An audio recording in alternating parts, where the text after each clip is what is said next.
Hello friends, and welcome to Gardening with Creekside.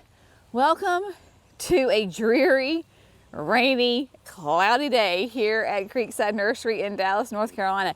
Typically I say welcome to a beautiful day. No, this is a great day to be a duck, as the man with the big yellow hat says on Curious George.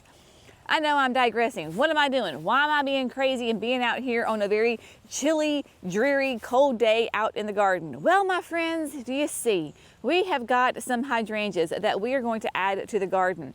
This is actually the perfect type of day to be planting new plants in your garden, transplanting, dividing, replanting them, because it is cloudy. There's not that big sun pressure on the plants.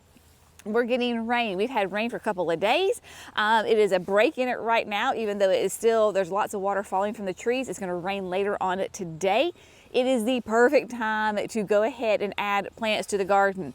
Also, I am a big, huge gardener, as you know. And I've already spent the past couple of days in the house and I'm going a little stir crazy, as is the German Shepherd. She is so happy to be outside. So we are taking advantage of this break in the rain and we are coming out here and we are planting. So I am going to keep it simple though. So we're going to plant 3 hydrangeas. I've got those. I'm going to tell you about those in a minute. But we're also going to plant some irises, 3 different types of irises. And y'all, you've been asking about it, and the pond.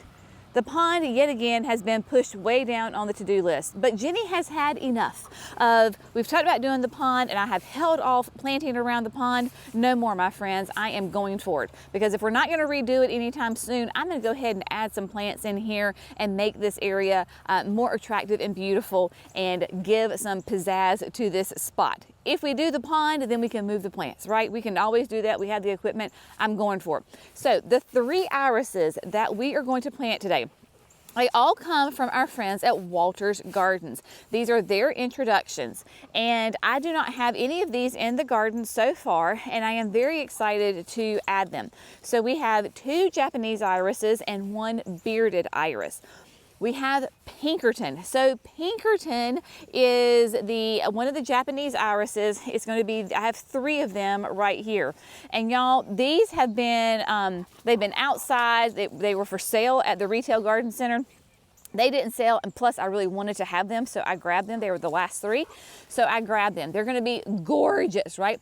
So they have that beautiful, soft, baby doll pink blooms on them.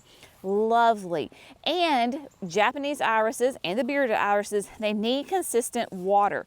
So what we're going to do is we're going to plant all of them right around the edge of the pond. We're going to throw up the information, like all the specs for you and pictures on the screen, because 1, I can't remember all the specs. 2, I'm trying to beat the rain, and so it would be easier for me to put them up there on the screen for you. Plus you can do a screenshot, right? So you can pause the video, take a screenshot, or write it down if you're interested in it.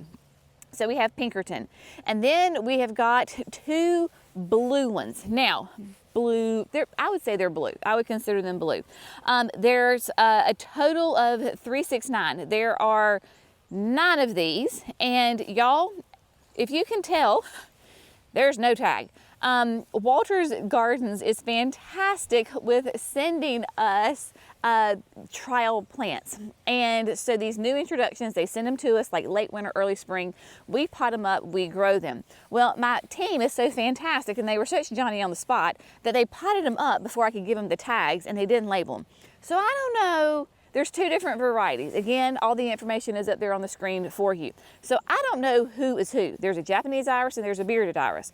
So that's why we're just going to plant them all together. We're going to do like a mass planting of all the irises together. I might just like kind of spread them out just a little bit, so that way there's a method. It looks like it was intentional that they were mixed. You and I will be the only ones that know that I have no clue which iris is which iris. So that's what we're going to do. Now, interestingly enough, when I was on Walter's Gardens page looking for tips and tricks and all of these irises do really well. They need that consistent moisture. They need that consistent water. They don't want to be submerged in water, but they need consistent water. So that's why we're going to put them by the pond right here on the edge, because the water table is right there, and once their roots get established, they will be great. Also, going into the winter, here in North Carolina, we get tons of rain, typically in our fall and winter. So that will ensure that we get good roots going. Also, interestingly enough, did not know this. As I was reading on the growing tips, it said, do not add granular fertilizer when planting. You can either do it like add it to the soil a month or two before. Well, clearly I didn't do that. I don't have my act together enough to do that. Or wait later and you can do it later. So this is going to be an instance where we're not going to use that biotone starter fertilizer. We're literally going to drill the hole with the auger. We're going to slap them in, and then there you go.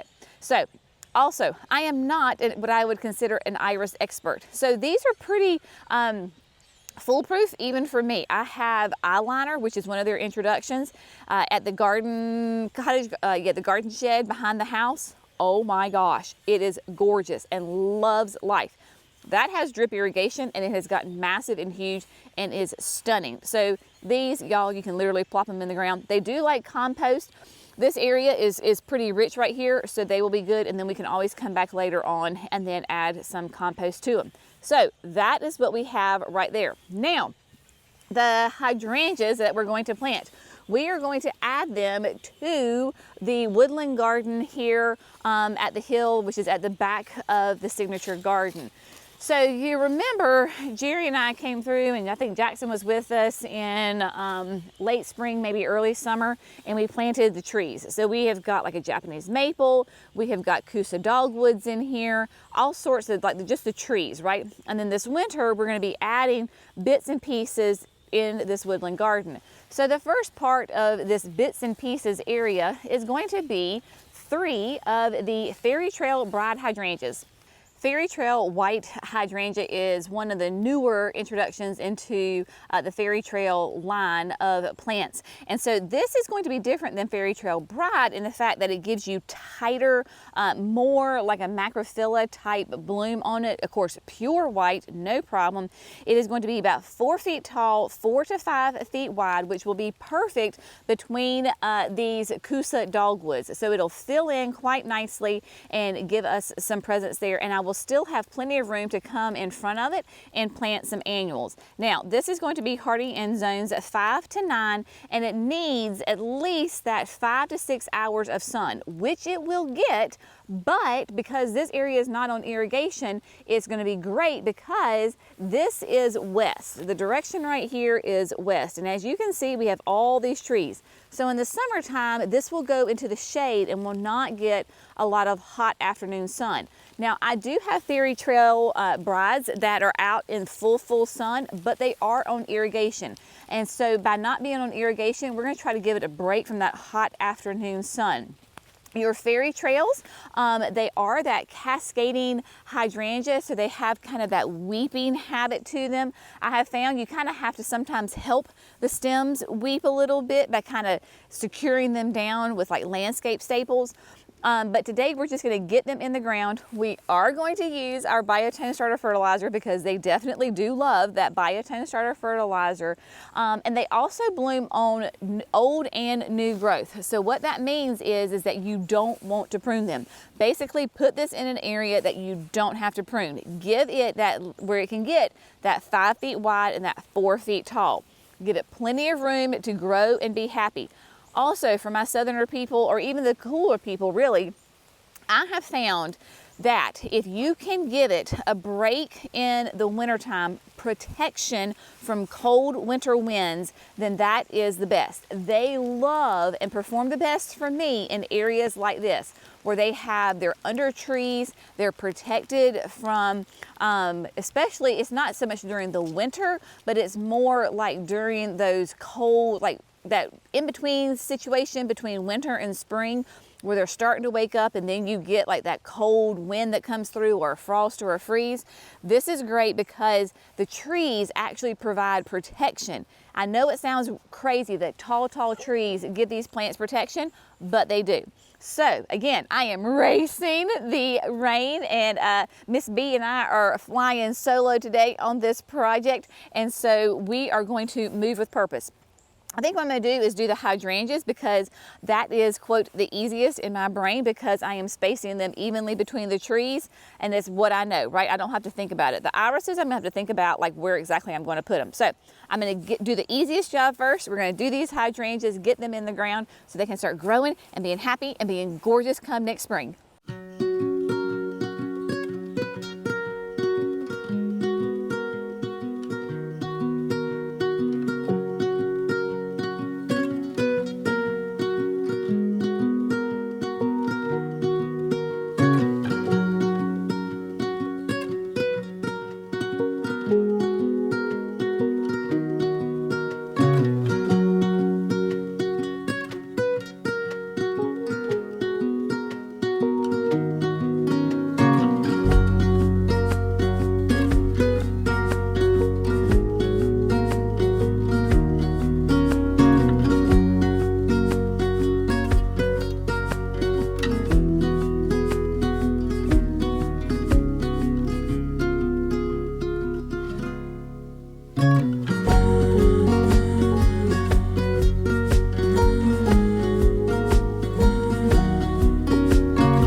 So the one thing that you need to know about planting in the rain is it cannot be for the faint of heart or those that do not want to get muddy because, yeah, I gained about 10 pounds or more with the mud that had collected on the bottom of my rain boots. But the good thing is I have a creek right there, so I just went off and went walking in the creek and got all the mud off of my boots. But they are in the ground. Now, this is the perfect time, like I said, perfect time of the year, perfect kind of weather for the plants to go in. Maybe it's a little rough on the gardener to put them in on a cold, wet, rainy day, but they are going to be happy because they're going to get watered in. They're going to get nice and settled. What I'm going to do though is come back on a more pleasant day for the gardener, and I am going to top dress all of these plants. So that means, when I say top dress, what do I mean? Well, I'm going to go ahead and give them some compost. Now, whatever compost that you have locally in your area that you love and adore or your garden center recommends, that's what I want you to use, because so many of the soil products can be very regional, right? So we have certain companies that, like Daddy Pete is really like in North Carolina and maybe in like the southeast. You do have the bigger brands like Espoma or Black Gold that can be nationwide, but sometimes they can be hit or miss. So whatever soil that you love, that's what we want to add. So this would be the perfect time in this application. You could use the Espoma Land and Sea, the Espoma garden soil that we top dressed the creek bank with. This would be perfect for that because it's for that in-ground plantings. You could use the Black Gold Ultra Outdoor Planting Mix or the Black Gold Raised Bed Mix. So see, there's tons of possibilities that you can use. The point is to amend your soil, feed your plants, protect those roots throughout the growing season. Irises do love to be planted shallow. They don't want to be planted really deep. If you plant them too deep, then they can rot.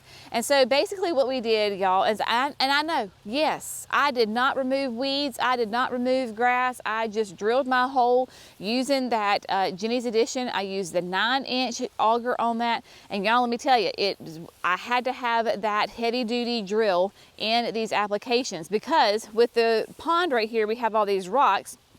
And there's little rocks in the hole. Like for example, I got a little collection right here. All of those were in the hole. The auger had no problem. It just kind of kicked them out, right?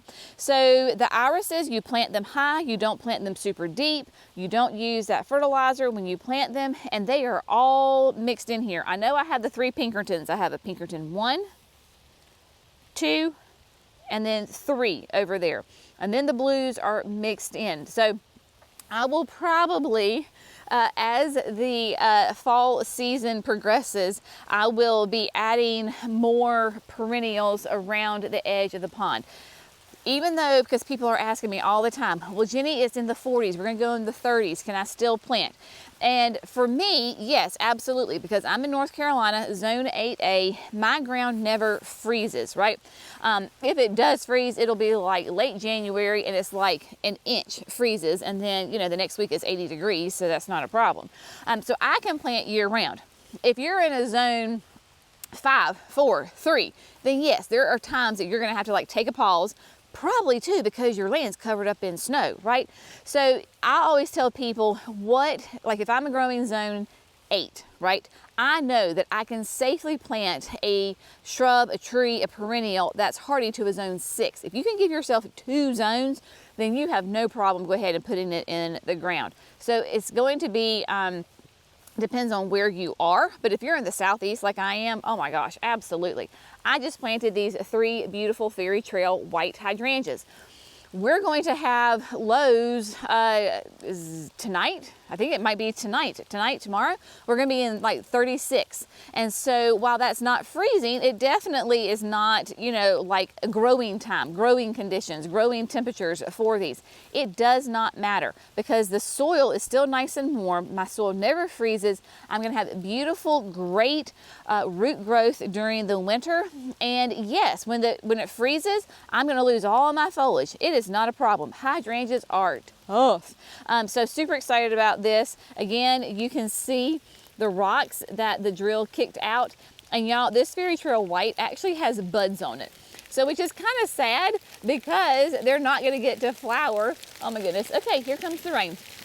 They're not going to get to flower because it's going to freeze before they actually flower. But look at that. They've got buds there's 1, 2, 3, 4 just right there. That I see. So I am super excited to have these. Jerry came over just for a second and I said, honey, aren't these gonna look great here? Because you've got these Coosa dogwoods. Imagine these Fairy Trail whites are going to be 4 feet tall, 4 to 5 wide. They are going to fill in beautifully right here and be stunning. I have got plenty of room in front of them. Like this coming season in the spring of 2026, I've got tons of room to put annuals in front of it to fill in this space. So very, very excited to have those in this space. And then over here in front of this Coosa, so we have a Coosa and then we have a Crimson Queen Japanese maple right here. I can see in my brain like a mass planting right here, kind of, if you kind of want to do like a triangle out of this and just mass planting. I'm thinking one of the Serrata hydrangeas, the mountain hydrangeas, the like the Tough Stuff series. So I don't know which one we will do. Honestly, it will probably depend on when the garden center gets close to closing, which hydrangea is there most of here still on the property, and that will be the one that we plant. Because if you watch us, you know that if a plant hangs out here for a long time and you sweet people don't come and buy it, I'm gonna grab it and stick it in the ground. I am not gonna let that plant go to waste. And so, yeah, if you're interested in any of the Tough Stuff hydrangeas, you better get your honey out here and grab them before I grab them and put them in the ground. Oh, all right, so that being said, I am wet, I am quite chilly, so Miss B is, I put her in Johnny because the nursery is open, so she's hanging out, just sitting in Johnny. The nursery is open and we have some customers, and yeah, so I was like, let's just put you in Johnny so that way you don't go greet the customers as they arrive. So we're gonna go, I think I'm gonna get a nice hot bubble bath, make some lunch. I got a butternut squash soup, made it yesterday. Way more information than you ever wanna know. But I'm very excited about this butternut squash soup that we're gonna have. I'm gonna pop it in on the stove top, reheat it. It is the perfect day for a soup for lunch. Anyway, if y'all have found this fun, entertaining, interesting, informative, we would love it if you would like and subscribe. That way you don't miss the shenanigans that are going on here at Creekside 5 days a week. Y'all have an amazing day. Even if it's, you know, dreary where you are, I tell my kids, they're like, oh, it's so yucky. I'm like, y'all, it's the perfect time for comfy clothes and blankets and fuzzy socks and soup for lunch. It's a great day. So y'all have a fun day. I'll see you in the next video. Bye, my friends.